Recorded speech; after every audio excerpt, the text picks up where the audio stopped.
Welcome, my dear friends, my dear viewers. Let me ask you a questions. Are you a meritorious guy or girls?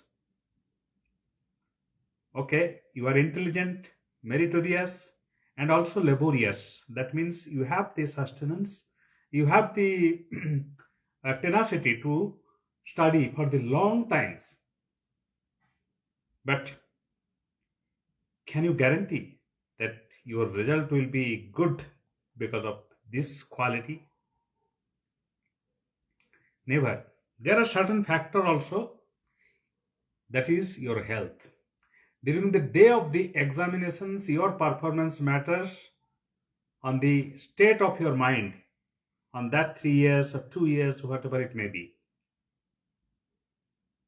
Therefore, despite the good preparation, good practice, many of the students fail to score high. Why? Because they cannot maintain their proper health during the day of the examinations. What mistake they do? Sometimes they do the long night hours of the study, and after that, definitely during the daytimes, they feel drowsy, they feel weak, and sometimes because of the indigestions for the long awakening in the night, they feel bad. Now, the question is that your health management is a big challenge, particularly during the examinations. How to maintain that health? The first of all, the simple rule of the life is that the balanced life is the best life. If you disturb your balance in such cases, you cannot expect the highest efficiency in any endeavor. And that's why, instead of putting you extra stress during the last few days of examinations, it is better to keep it in the balanced approach. Every day, you should remain updated about the study, and time to time, you should revise and practice. Instead of studying in the late night, that means burning the midnight oil, it is better to sleep early and to get up early and then study. So this is number one tricks to have the balance approach. Number two tricks is that not to study in the long night hours. Instead, you need the proper sleep. Our health is too much dependent on the rest of the brain and the entire body.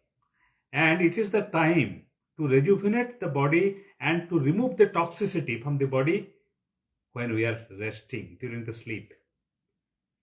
But if we deprive our sleep, body will take revenge in terms of getting ill. And we cannot afford to become ill, particularly during the examinations. So that's why number one, balanced approach. Number two, proper sleep, early to go to the sleeping, and then early to rise in order to get the calm, serene atmosphere for the study. My mom and my dad used to say that you need to get up in the dawn and you need to study alone, and you can find the efficiency of your mind to capture everything and to retain in your memory, because at that times the world is total in a peaceful way. Generally, no uh, usual sounds in the daytimes. Lot of traffics are sometimes passing by, but in the dawn, no traffic. And in the peaceful way, whatever you are ordering and whatever you are looking in the books, it can easily penetrate inside your brain.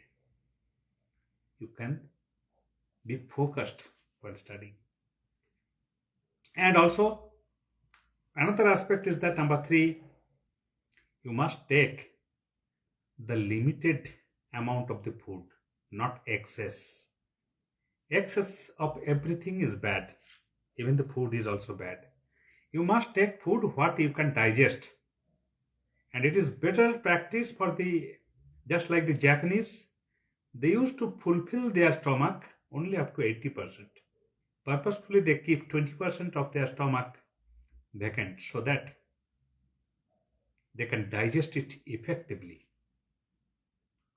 And many in India also have a practice to take their nighttime dinner early.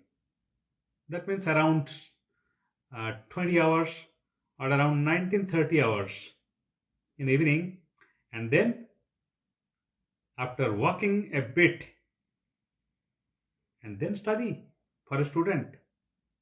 And this technique is good enough so that your digestions will be effectively done. In the morning, you can clear your tummy by becoming the fresh. And of course, all study and no play make a Jack dull boy. Keep your time properly to have a gossip for a few minutes with your friends.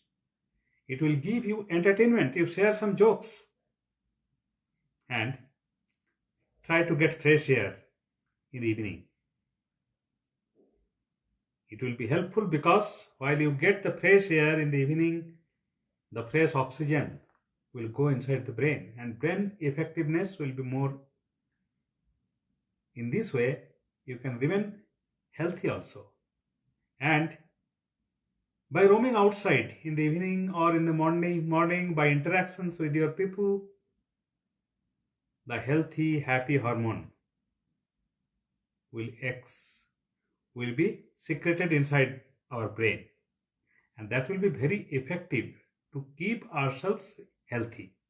So all this approach, combined way, balanced approach, taking early dinner, roaming around, and then going early to bed and early to get up for the study, all this approach will keep you healthy during the examinations.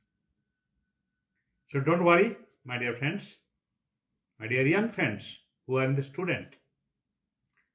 Never put extra stress in your mind. Remember that if you try hard, sincerely, you can be settled anywhere in this world. And there is no need to run behind the marks, because marks are very insignificant in terms of the managing your professional work. But at least you need to remember that marks are essential in terms of the eligibility somewhere. So in order to get this eligibility, you do moderate practice, moderate hours. If you are unnecessarily stressing yourself to become the fast toppers, there are only few people who can withstand that pressure, stress of being toppers. So choice is yours. Ball is in your court. How do you take this life? Whether to become topper and whether to become topper in the examinations. But in the real life, if you cannot maintain your health, there is no point of being toppers. Those who are moderate, or even those who are backbenchers, who has the capability of the interactions with people more, in the professional life, they become more successful. Many times it happens. It is not the universal rule, but what I observed in my lifestyle, in my life, from my engineering study, I can say you that moderate practice is always better than putting unnecessarily stress inside our brain. The ball is now in your court. What do you say? What do you take the actions? Thank you.